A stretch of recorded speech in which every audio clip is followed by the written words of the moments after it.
Okay, my name is Jim, and I'd like to start my TED Talk. I guess every one of you has seen at least one fantasy story, such as fantasy books, movies, am I right? There are many features that represent fantasy genres such as magic, elf, dwarf. But today, I'd like to talk about the dragon. To be more specific, I'll talk about next.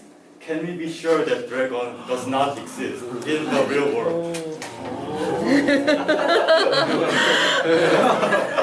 What do you guys think about it? Like, some will think that of course they do not exist in the real world. They are like fictional characters. But then, well, I would like to share some interesting facts about dragons. Next. Dragons are everywhere in worldwide.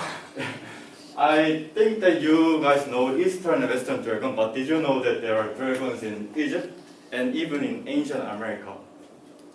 Egyptian dragons are the guardians of their country or their religion, and this ancient America, this face looks funny, but they are called Piazza bird, and they are one of the native dragons in America. This drawing was drawn in more than 100 years before the white man came. So, these four dragons have many things in common. First, they can fly. Second, their skin is covered in scales. And third, they have extraordinary powers, such as breathing out fire, controlling the weather. I want to ask you, how did they, which were not able to contact with each other, come up with very similar creatures and legends? I know that there are differences between them. These have no wings, but I don't know how it can fly. And some breathe fire, some control weather. There are some different things, but think about fish in the sea. Are they all safe? There are millions of different kinds of fish in the sea, in our world. So it could go same with the dragon. Okay, next. But then some will say, well, that's interesting, right? But where are the fossils of the dragon? Then there are no dragon fossils yet discovered. But in my opinion, no fossil does not mean that they do not exist. It could be, first, the fossils are not yet discovered. Or second, there is some mechanism that makes bones disappear after they die. There can be some unknown mechanism. Next. Then how about the fire? How can they breathe out fire, or how can they control weather? But there are some fish that shoot out electrical energy, so why not fire?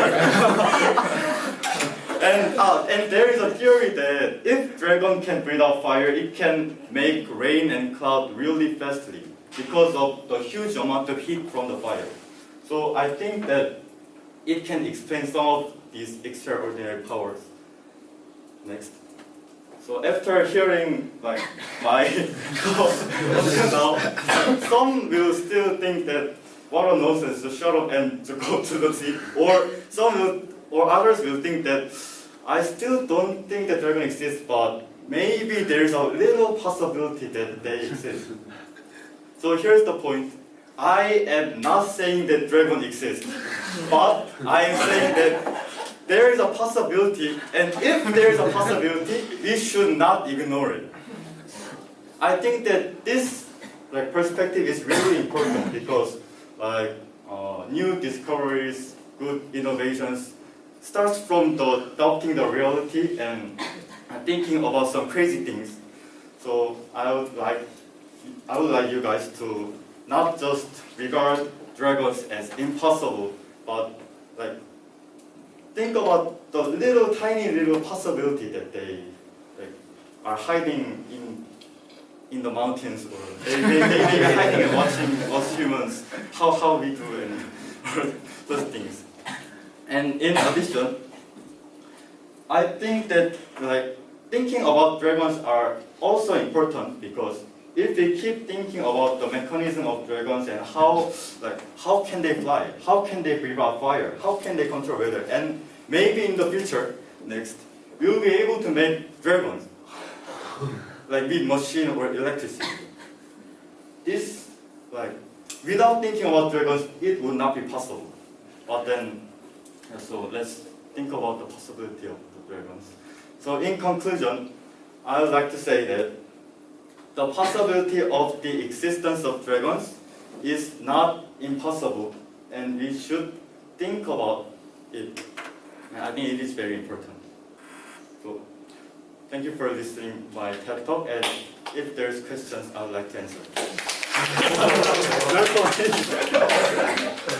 So how did you